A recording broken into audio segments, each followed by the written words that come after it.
I'm David Flint, and this is Take Back Your Country. About 38,000 Australians can't get home. 38 Australian citizens can't get home, but in the same year, that is the financial year to the 30th of June, the Australian government brought in about 60,000 immigrants. So they found the planes, they found the ways in which people could get in, and 60,000 came in. In fact, it was quite an achievement, a strong achievement, as the minister said, because they had a target of 160,000 immigrants. But only 60,000 came in physically. The rest, the other 100,000, had their names transferred from some status, perhaps permanent residents or tourists, I don't know what. They were changed from some status into becoming immigrants into Australia, which put them onto citizen paths. They would eventually become citizens of Australia and have all the benefits of being a citizen of Australia.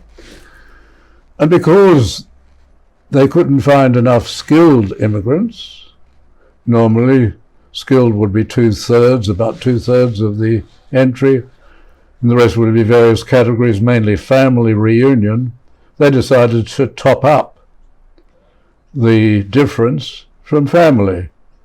So we've got 60,000 people coming in, 38,000 Australians can't get back home, but the government thinks in its change of priorities that this is what it should do. It's not so strange that the government should have such a change of priorities. They have other priorities. For example, they have a priority to accord with the theory about global warming. It's an unproven theory and a discredited theory which produces all sorts of different results because it's based not on fact but on computer modeling. So you get all sorts of conclusions.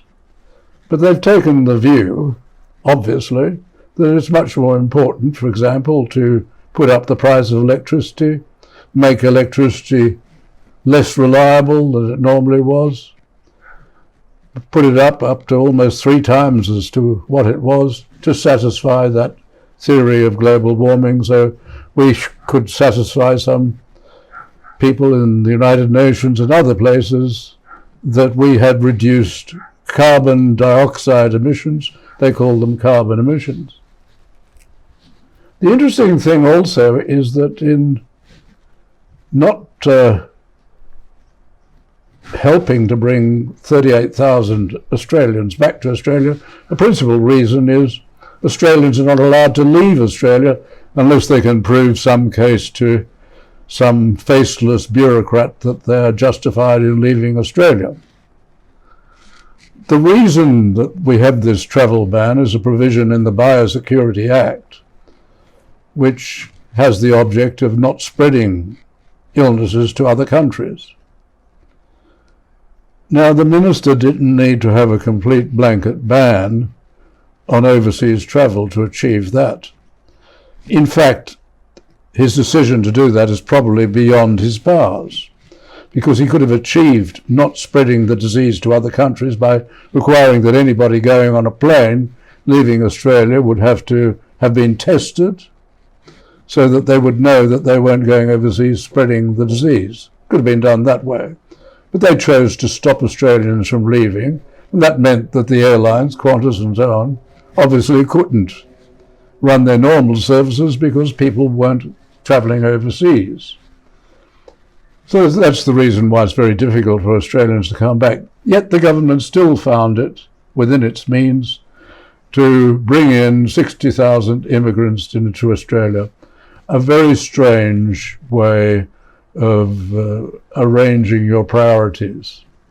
But that's the way we are governed today. I'm David Flint, and this is Take Back Your Country.